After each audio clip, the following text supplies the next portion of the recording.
எதுக்கு இந்த SR 49ல சந்தானம் அப்படின்றது வந்து நான் சொல்லணும்னு ஆசைப்படுறேன். அதுக்கு மெயின் காரணம் என்னன்னா, இன்னைக்கு வந்து சினிமா வந்து காமெடி வந்து ரொம்ப கம்மியா இருக்கு.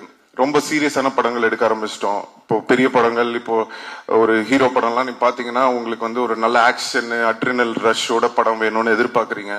ஸோ நாங்க பண்ற படங்கள் எல்லாம் முக்காவாசி பாத்தீங்கன்னா ஆக்ஷனு, அந்த ஒரு என்ன சொல்றது, ஒரு அக்ரெசிவான படங்களா இருக்கு. ஸோ தமிழ் சினிமால ரொம்ப ஒரு ஜாலியா சாஃப்டா ஃபீல் குட் ஆன படங்களும் நிறைய வரணும்.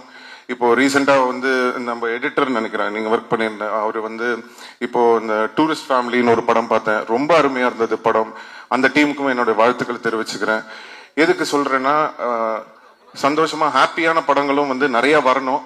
அது வந்து சந்தானம் மாதிரி ஒரு ஆளை வந்து நம்ம ரொம்ப நாளா மிஸ் பண்றோம். ஸோ அவர் வந்து படத்துல ஹீரோவா நடிக்கிறது மட்டும் இல்லாம இந்த மாதிரி ஆர்யாவோட இருக்கட்டும், இல்ல நானா இருக்கட்டும், அவருக்கு பிடிச்ச டைரக்டர்ஸா இருக்கட்டும், அந்த மாதிரி ஏதாவது முக்கியமான படங்கள் அவர் வந்து சூஸ் பண்ணி நிறைய படம் வந்து தமிழ் ரசிகர்களுக்காக சந்தானம் நடிக்கணும்னு நான் இந்த மேடையில அவரை கேட்டுக்கிறேன்.